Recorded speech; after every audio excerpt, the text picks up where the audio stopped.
Now, please, let me advise you. As a young man, as a young woman, grow large in your spirit. Grow very large. So a new business year begins in April.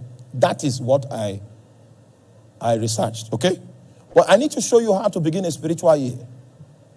Because just like everything is a cycle, and there are principles on how to mobilize the cycle to commence, you must know what you need to do in order to commence a spiritual cycle.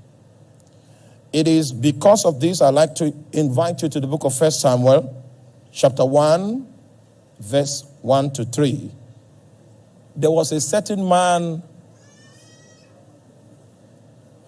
of Ramathaim Zophim. These are the names I'm talking about. Of Mount Ephraim, and his name was Elkanah, the son of Jeroham, the son of Elihu, the son of Tohu, the son of Zuph, an Ephrathite. And he had 2 wives, and the name of the one was Anna, and the name of the other Peninnah. And Peninnah had children, but Anna had no children. And this man went up, please take note, he went up out of his city yearly, underline yearly, to worship and to sacrifice unto the Lord of hosts in Shiloh. Now, you will notice that there is yearly in that scripture. And I'm trying to describe to you the things we need to do in order to commence a spiritual year. Just like my wife said that an academic year begins in September, so a spiritual year begins the moment you do this, which this guy does yearly. So what does he do yearly? He goes to worship. I hope I've told you that in order for you to accomplish worship, you must take one of the things that are due to God and you present it to him. That is worship. Notice that in this yearly worship, what he goes to present to God is what? It's a sacrifice. One of the things due to God, you must take it as you proceed to worship. Okay, go to verse 21, which is my emphasis, and that's where I'm going to stop for the night. 21.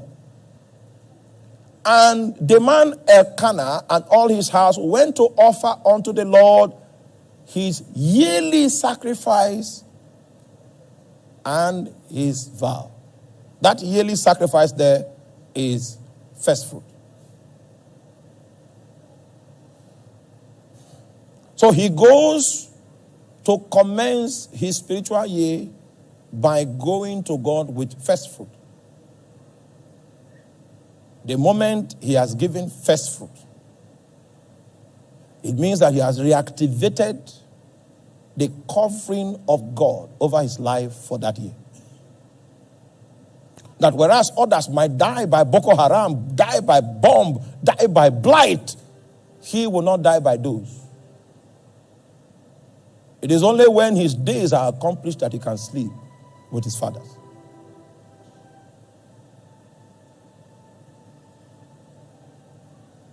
So the question is, have you been really conscious about activating your spiritual year? That's why most of us end the year the way we started. There's no wisdom in our ways. He goes yearly with his sacrifice and his vow. That's how he goes to Shiloh. It's something deliberate. And he goes there not just with a sacrifice, he goes there with a vow. I don't have time to talk about vows. Because the average Christian today is vowless. And that's why we lack the skills on how to move the hand of God. We are confronted with the wall of Jericho. Something that is humanly impossible, something that is impregnable. There are skills that you can put to work that can move God's sovereign hand.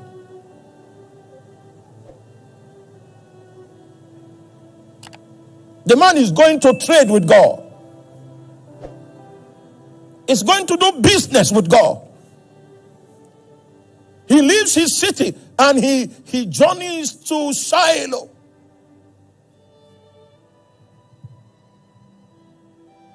He goes there with the sacrifice of first fruits. He also goes there to make vows and to redeem vows so that he can get God's commitment. There might be famine, but his own lands will be watered. There might be bloodshed, but his children will survive. There might be disaster, but he will look upon it on the right and the left, and he will be spared.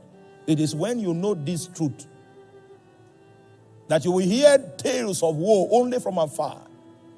And it will be said concerning you, when they shall say there is a casting down, you will say, what? There is a lifting up.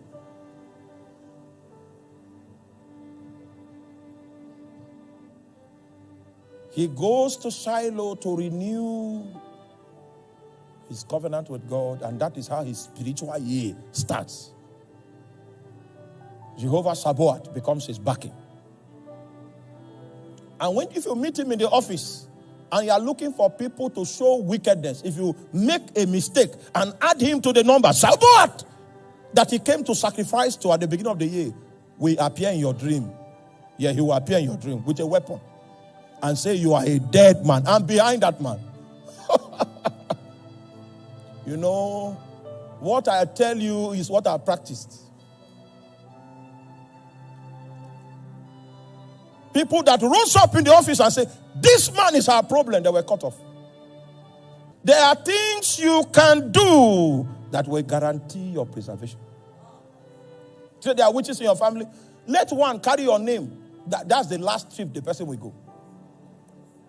I'm not saying it boastfully. I know where I'm talking from.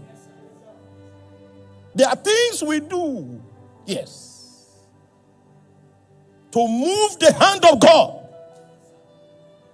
There are principles that God has put in place